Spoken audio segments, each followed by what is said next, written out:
छठ व्रत।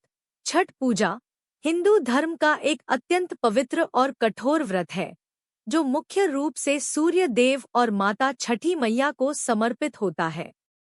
यह व्रत विशेष रूप से बिहार, झारखंड, पूर्वी उत्तर प्रदेश और नेपाल के तराई क्षेत्रों में बड़े श्रद्धा भाव से मनाया जाता है। आइए विस्तार से जानते हैं। छठ व्रत रखने के फायदे, लाभ। 1. सूर्य देव की कृपा प्राप्त होती है।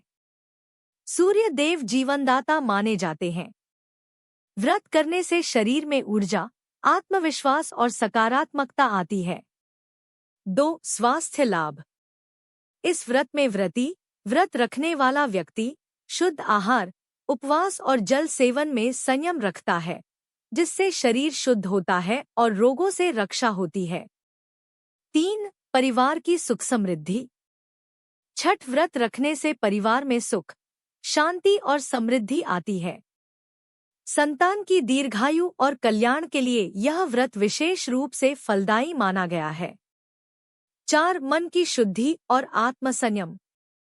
यह व्रत मानसिक एकाग्रता और आत्मसंयम सिखाता है। व्यक्ति में भक्ति और अनुशासन की भावना बढ़ती है। 5. संतान प्राप्ति का वरदान। निःसंतान स्त्रियां श्रद्धा और भक्ति से यह व्रत करती हैं, तो उन्हें योग्य संतान प्राप्त होने का आशीर्वाद मिलता है। 6. कर्मों का शुद्धिकरण। छठ व्रत के दौरान व्यक्ति सात्विक आचरण करता है, जिससे मन, वचन और कर्म की शुद्धि होती है।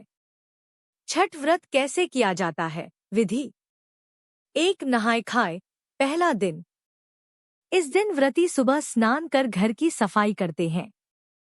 सूर्य देव को अर्घ्य दिया जाता है और शुद्ध भोजन, आम तौर पर कद्दू भात, बनाया जाता है। व्रती खुद भोजन करते हैं और पवित्रता का पालन करते हैं। 2. खरना, दूसरा दिन। व्रती पूरा दिन उपवास रखता है। शाम को सूर्यास्त के बाद गंगा या तालाब के जल से स्नान कर खीर, गुड़ की खीर, रोटी और फल का प्रसाद बनाते हैं। सूर्य देव को अर्घ्य देकर खरना का प्रसाद ग्रहण किया जाता है। 3. संध्या अर्घ्य, तीसरा दिन। यह दिन सबसे महत्वपूर्ण होता है। व्रती पूरे दिन निर्जल व्रत रखता है। शाम को डूबते सूर्य को गंगा, तालाब या किसी साफ जलाशय में खड़े होकर अर्घ्य दिया जाता है। छठी मैया से परिवार की रक्षा और सुख समृद्धि की कामना की जाती है। 4. उषा अर्घ्य, चौथा दिन। सुबह सुबह उगते सूर्य को अर्घ्य दिया जाता है। इसके बाद व्रत खोला जाता है।